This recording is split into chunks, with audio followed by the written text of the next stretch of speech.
Апа, қанша рет айтамын сізге. Маған жиі-жиі келе бермеңіз. Көріп тұрсыз ғой, мен де бәрі жақсы. Аш емеспін. Өзіңізді қинамасаңызшы өтінемін, апа, деді Санжар. Қарсы алдында көз жасына ерік беріп отырған анасына. Тентегім-ау, қолымнан келсе күнде келуге бармын деп Рыскүл апа көзінен ағы мен қарасы жалғыз баласын қайта-қайта маңдайынан иіскеді. Апа, Ғалиядан хабар жоқ па? Үсен ағаны көрдіңіз ба? Жағдайлары қалай, жақсы ма екен деп Санжар әдетіне басып, анасын сұрақтың астына ала кетті. Балам, бар жаңалық болса айтар едім ғой. Үсен ағаң кеше кешқұрым келіп кеткен. Мардымды еш нәрсе айтпады деген Рыскүл апаның сөзін күзетшінің уақыт болды деген қатқылтым бұйра сөйлеген даусы бұзды.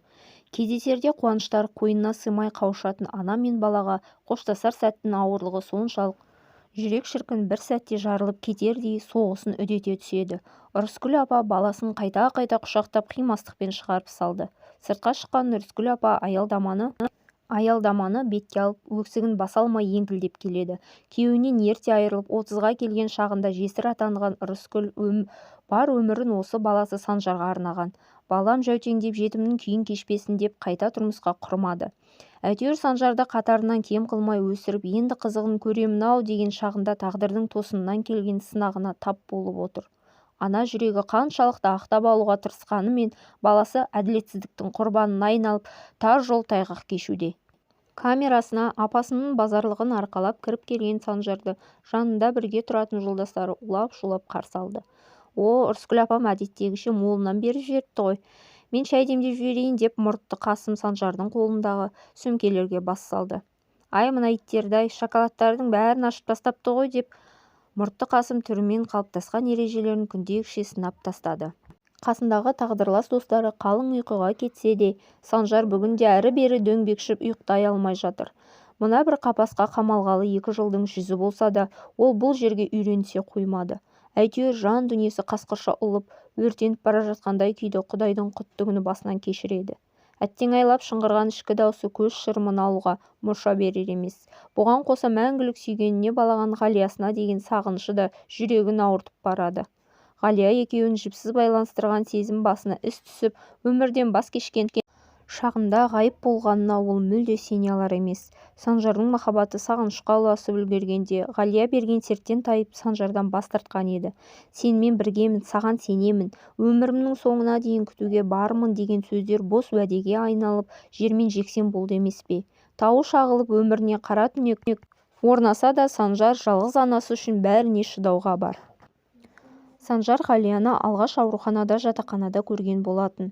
Екпе салу үшін палатаға кіріп келген ұзын бойлы, шашы иығына жетер-жетпес сары қызға әуелде Санжар аса назар аудармағанымен, уақыт өте келе әзіл-қалжыңдары жарасып, екеуі ара тіл табысып кеткен еді.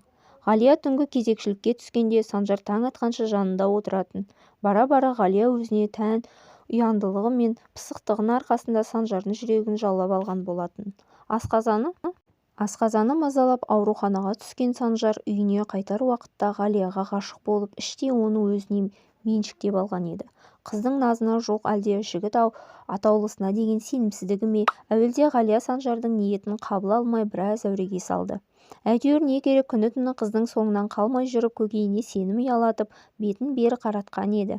Сол күннен бастап екі ғашықтың жұптары ажырамады. Ұйқысыз атқан таңдар, есепсіз қоңыраулар мен толаусыз хабарламалар кезеңі басталып, бір-бірін көрмесе дегбірлері қашатындай күйге жеткен еді қос ғашық.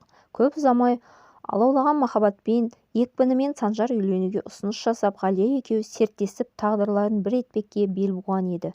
Үйленіп өмірдің жаңа белесіне қадам басар шағында ойда жоқта басына іс түсіп, абақтыдан бір-ақ шыққан Санжар Ғалиядан күткен қолдауын көре алмай соққы үстіне соққы алған болатын.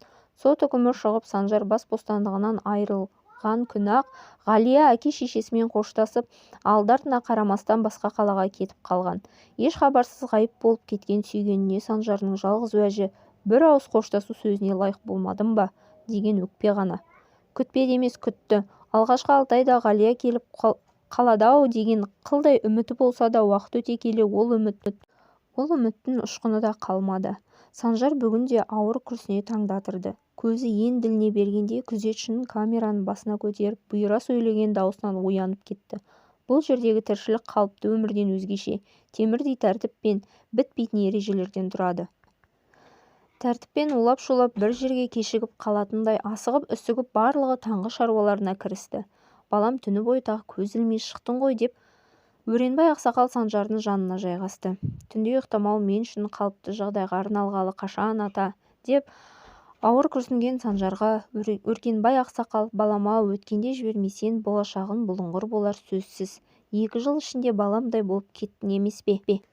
Ақылымды тыңдасаң, мына ессіз күйден арылуға тиіссің.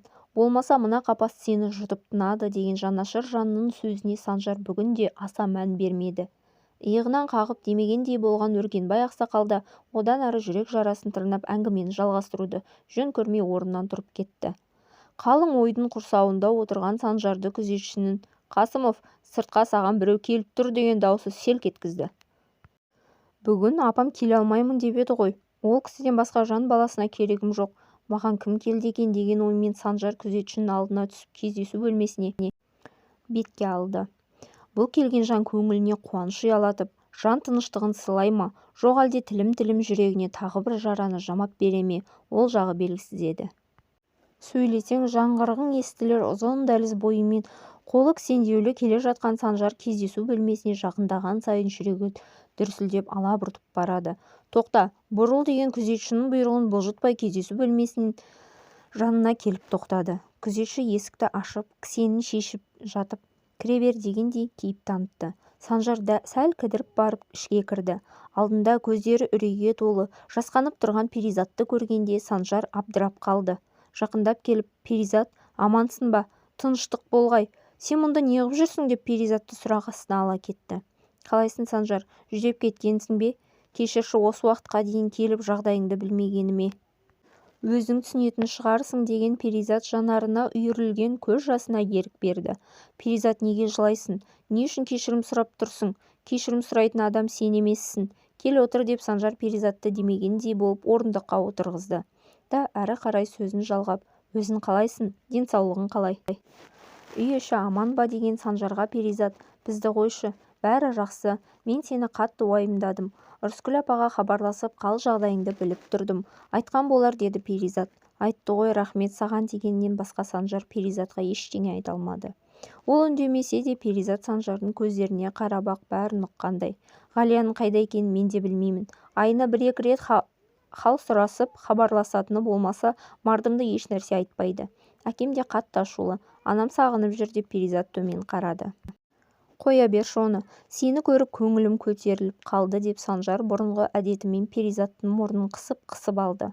«Ту, осы әдетіңді әлі қоймағансың ба?» деп Перизат бұртиып қалды. Екеуі біраз әңгімелесіп өткен-кеткен қызықтарды естеріне алып біраз күліп алды. Бірақ әңгімелерінің соңы Ғалияға келгенде арада үнсіздік орнады. Перизат пен Санжарды байланыстыратын да Ғалия еді. Перизат Ғалияның сіңлісі. Екеуінің арасы небәрі 2 жас. Кішкентайынан бауыр дертімен алысқан Перизат өте әлжуаз, сезімтал болып бой жетті. Ғалия қолынан келгенше сіңлісін қасынан тастамауға тырысатын. Ондағысы аз уақыт болса да ауруын ұмыттырып көңілін аулау еді. Сондай кездері Санжар мен апалы сіңлі үшеуі үнемі уақыттарын бірге өткізетін. Санжар түрмеге түскен кезде Перизат шетелге ұзақ уақытқа ем-дом алуға кеткен болатын. Содан бері 2 жыл уақыт өтті. Перизат елге орала салысымен Санжарды көруге асығып келген беті осы. «Әй бұзық қыз, сен қалайша кездесуге рұқсат алдың?» деп Санжар Перизатқа сұраулы жүзбен қарады. «Осы жерде досымның әкесі жұмыс жасайды екен, сол кісіге өтініш жасадым. Енді жиі кеп тұрамын» дей берген еді Перизат. «Уақыт бітті» деп күзетші кіріп келді. Қоштасар сәтте Перизат Санжарды құшақтап алды. Бұндайды күтпеген Санжар не істерін білмей сасқалақтап тұрып қалды. Санжар Перизаттың қылығынан байыбына бара алмай тұрғанда күзетші қолына кісен салды да оны алып кетті.